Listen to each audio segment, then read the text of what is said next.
The Lord be with you. and with your A spirit. reading from the Holy Gospel according to John. Glory to you, O Lord.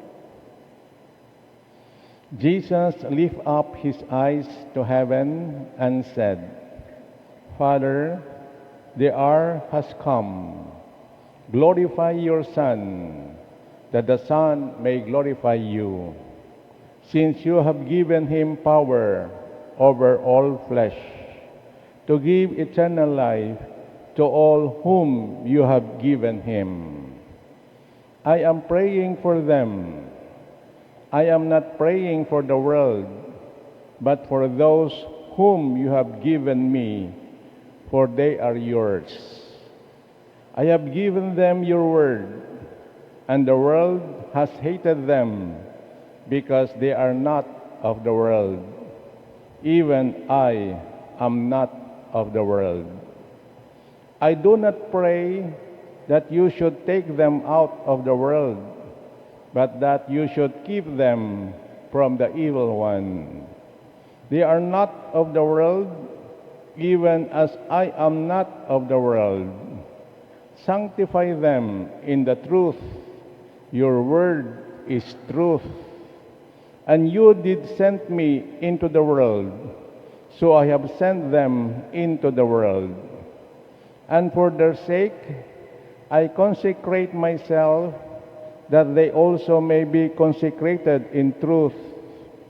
I do not pray for this only, but only for those who believe in me through their word, that they may all be one, even as you, Father, are in me, and I in you, that they all also be in us, so that the world may believe that you have sent me. The glory which you have given me, I have given to them, that they may be one, even as we are one. I in them, and you in me, that they may become perfectly one, so that the world may know that you have sent me and have loved them, even as you have loved me.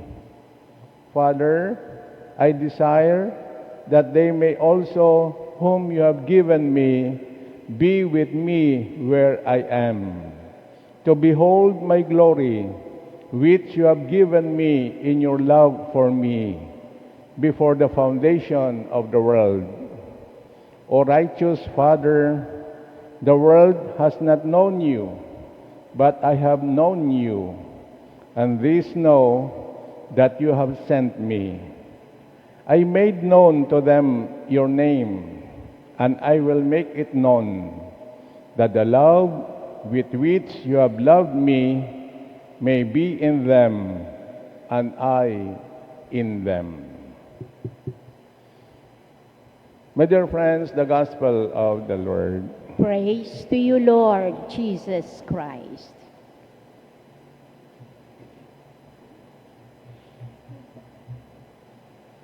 Good morning, everyone. Today we celebrate the feasts of our Lord Jesus Christ, the eternal High Priest.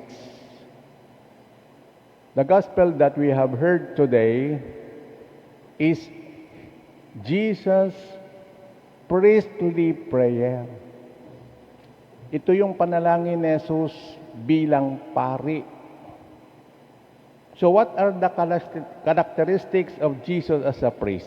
First, Jesus is a priest who knows how to glorify the Father. God the Father gave Jesus the power to save life and will give eternal life. As we heard from St. John chapter 3 verse 16, God the Father so loved the world that he gave his only begotten Son, that whoever believes in him will not perish, but might have life eternal. So because of this, Jesus praised and glorified the Father for saving the world as their Savior.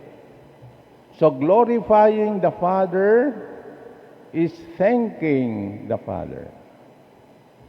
So, first characteristics of Jesus, Jesus is a priest who knows how to glorify the Father, who knows how to thank the Father. Second, Jesus is a priest who prays for his disciples to preach the truth, for the truth will set them free. Free from what? Free from disappointment, disbelief, disobedience, and not accepted by other people. So sabi ni Jesus, hindi ko idinadalangin alisin mo sila sa sanlibutan, kundi iligtas mo sila sa masama. Italaga mo sila sa pamamagitan ng katotohanan. Ang salita mo'y katotohanan.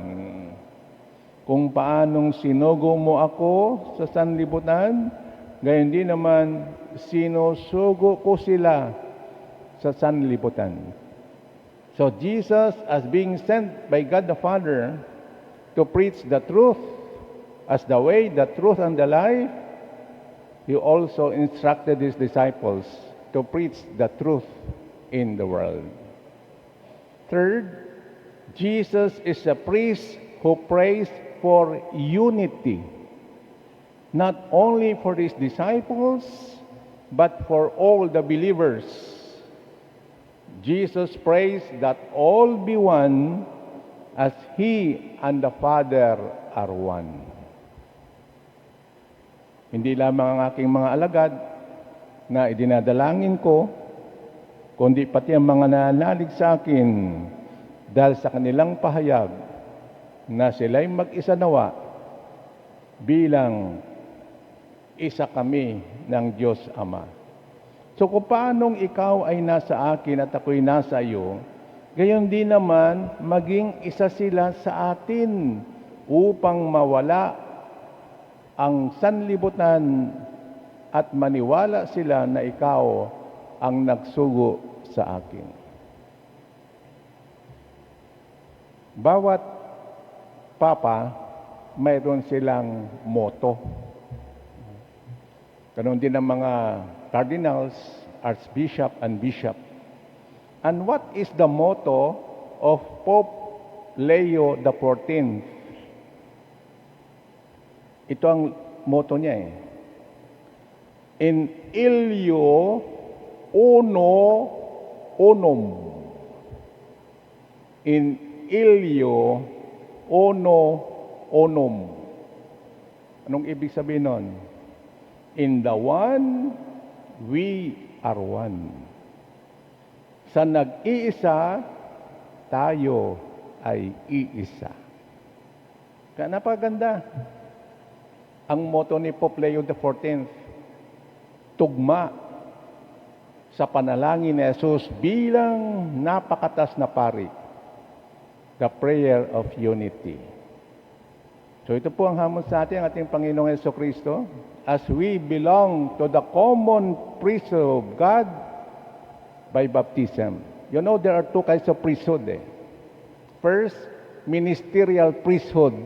Sino yung mga ministerial priesthood? Kami, mga na-orden. Ano yung second kind of priesthood? Common priesthood. Kayo. Hindi man kayo na-orden, kayo nabinyagan. So ano pong dapat natin gawin bilang miyembro ng common priesthood of Christ? We to should glorify the Father. For glorifying the Father is thanking the Lord. Matuto tayong magpasalamat sa Diyos sa lahat ng biyaya na binigay niya sa atin. Nga tayo rin ay sinugo ng Diyos to preach the good news to other people, to help those who are in need. Di ba? Sa abot natin makakaya, nagbibigay tayo mabubuting payo. That's also preaching. Yung tinutulungan natin ng mga nangailangan, yan din ang ginawa ni Jesus. tinutulungan niya ang mga nangangailangan. Second, as member of the common priesthood, let us always preach the truth, for the truth will set us free whatever happens. And what is the opposite of truth? Lies. And who is the prince of lies? Satan. Amen? Anong sabi ni Jesus? I am the way, the truth, and the life. Kaya huwag na tayong magsinungaling. Maging honest na tayo. Tapat at totoo. Masakit ang totoo, pero yan ang maglilitas sa iyo. Third, let us pray for unity. Ito yung motto ni Pope Leo XIV, di ba? In Ilio